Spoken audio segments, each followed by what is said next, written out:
அன்பு நண்பர்களே அனைவருக்கும் அன்னை சமையல் உமாவின் அன்பான வணக்கங்கள். இன்னைக்கு அன்னை சமையல நம்ம பார்க்க போற ரெசிபி பூரி மசாலா. வாங்க ஹோட்டல் ஸ்டைல்ல எப்படி செய்யறதுன்னு பார்க்கலாம். கடாயில தேவையான அளவு எண்ணெய், முதல்ல ஒரு டீஸ்பூன் கடுகு,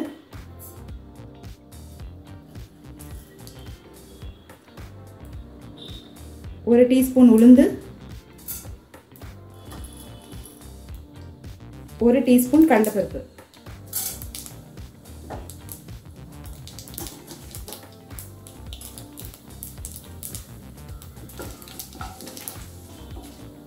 உளுந்தும் கடலைப்பருப்பும் நல்லா கலர் மாற வரைக்கும் வறுத்துக்கலாம்.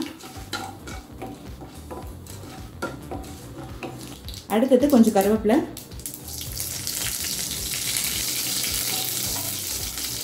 கொஞ்சம் பெருங்காயம் சேர்த்துக்கலாம். அடுத்தது கொஞ்சம் முந்திரி ஆப்ஷனல் தாங்க, நீங்கள் விருப்பப்பட்டா போட்டுக்கலாம், இல்லைன்னா வேண்டாம். அடுத்தது 3 பெரிய வெங்காயம் பூரி மசாலாவுக்கு நீளமாக கட் பண்ணி போடணுங்க.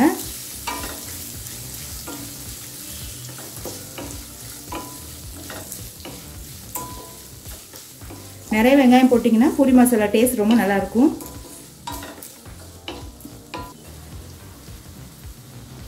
அடுத்தது 2 பச்சை மிளகாய் சேர்த்துக்கலாம்.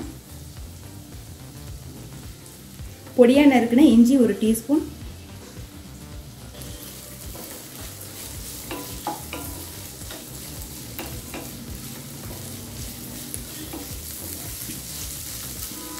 பூரி மசாலாவுக்கு வெங்காயம் ரொம்ப வதங்கணும்னு அவசியம் இல்லைங்க, இந்த அளவுக்கு வதங்கினா போதும்.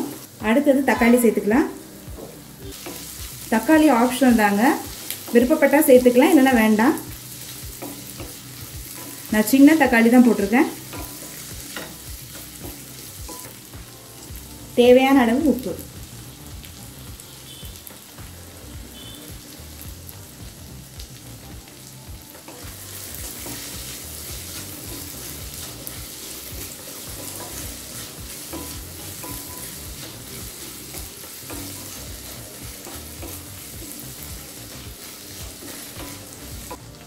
அடுத்தது 1/4 கப் பட்டாணி சேர்த்துக்கலாங்க. அடுத்தது 1/4 கப் கேரட். பட்டாணியும் கேரட்டும் ஆப்ஷனல் தாங்க, ஆனால் ரெண்டுத்தையும் போட்டு பண்ணிங்கன்னா பூரி மசாலா டேஸ்ட் கண்டிப்பாக ரொம்ப நல்லாயிருக்கும்.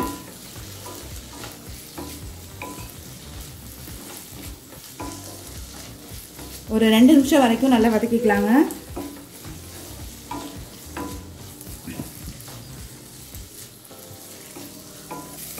இப்போ 2 நிமிஷம் வரைக்கும் நல்லா வதக்கியாச்சுங்க. அடுத்தது 1/2 டீஸ்பூன் மஞ்சள் தூள் சேர்த்துக்கலாம். 2 கப் தண்ணி சேர்த்துக்கலாங்க.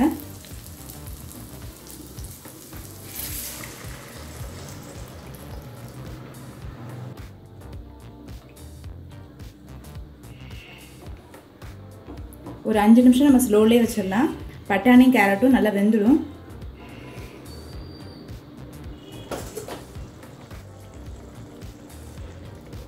இப்போ கேரட்டும் பட்டாணி பார்த்தீங்கன்னா நல்லா வெந்துடுச்சு. ஒரு டீஸ்பூன் கடலை மாவை கொஞ்சமாக தண்ணியில் கரைச்சி இதில் சேர்த்துக்கலாம்.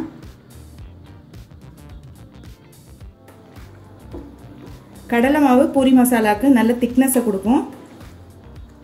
2 உருளைக்கிழங்கை வேக வச்சு இது மாதிரி கையிலே நல்லா மசிச்சு விட்டுருங்க.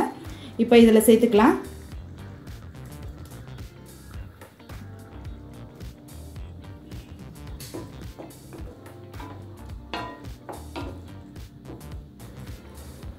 நல்லா மிக்ஸ் பண்ணி விட்டுருங்க.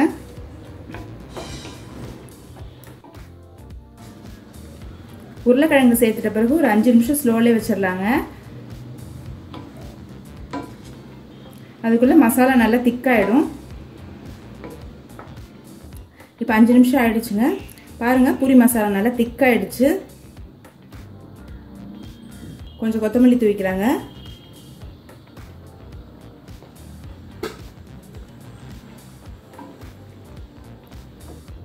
இப்போ பூரி மசாலாவை சர்வ் பண்ணிடலாங்க. இப்போ சுவையான பூரி மசாலா ரெடி ஆயிடுச்சுங்க. ரெசிபியை ட்ரை பண்ணி பாருங்கள், கண்டிப்பாக உங்களுக்கே பிடிக்கும். ரெசிபி பிடிச்சிருந்ததுன்னா வீடியோவை லைக் பண்ணுங்கள், கமெண்ட் பண்ணுங்கள், ஷேர் பண்ணுங்கள். இதுவரைக்கும் அன்னை சமையல் சேனலை சப்ஸ்கிரைப் பண்ணுறேன்னா சப்ஸ்கிரைப் பண்ணுங்கள். தேங்க்யூ.